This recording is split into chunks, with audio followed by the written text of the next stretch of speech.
Hello everyone, welcome to day 23 of the speaking challenge. Today I'm going to talk about my problem with understanding someone when I communicate in English language, and what technique or strategies do I usually use if I don't understand the other person. And honestly, I don't have any techniques or strategies. For me, it's easier to ask my question if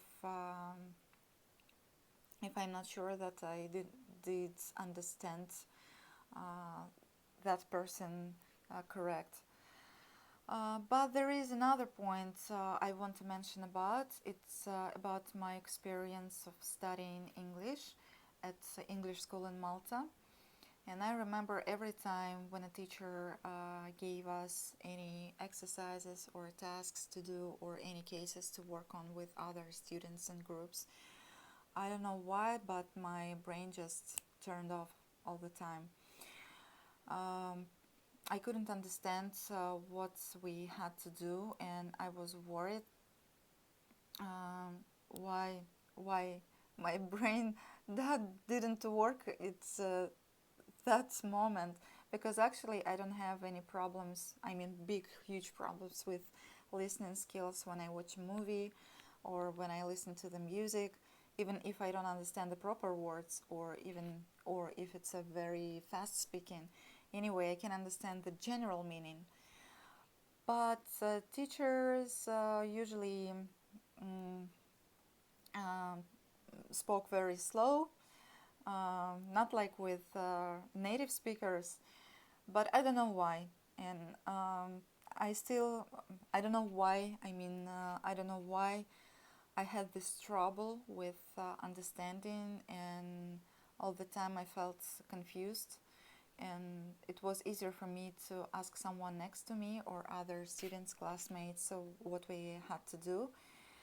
Um, because maybe I didn't want to look like a stupid person to ask a teacher.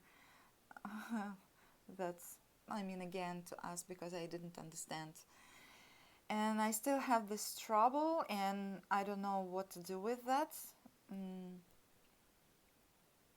well, I don't know. But for example, when I communicate with someone, when I have a problem with understanding, I try to repeat what this person had said before, and and then I like to add to it. Is it correct? Did I understand correct? Is it right? And usually it works. It helps in these situations.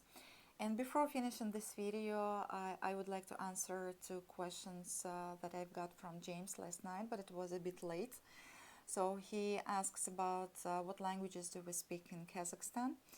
And there are two official languages, Kazakh and Russian. And people actually speak on both languages. There is no problem with that. But usually, normally, people speak in Russian language. And the second question was about a cliche about Moscow, like Moscow is not Russia. And it's a very well-known stereotype everywhere, in post-USSR countries. And I was a bit surprised that you know about that. And I agree with these statements, because seriously, I would even say that Moscow, it's like Republic of Moscow, because people in Moscow completely distinguishes from people of other cities and towns. For example, if to compare Moscow and St. Petersburg, I can say that people there are more, in St. Petersburg, people more friendly, warmer, and how to say, not hospitality. Okay, anyway, there is my example. When I had a problem with a rental bicycle when I was visiting St. Petersburg, and I remember just some unknown people, like strangers, just stopped and suggested me their helping, and it was so cute and so nice.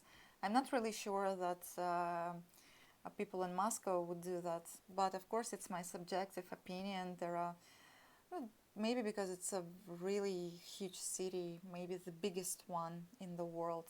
Just imagine officially there live um, there lives or there live around 16 million residents, but in fact maybe it's even 20 millions, and people are mostly worried about how to make money.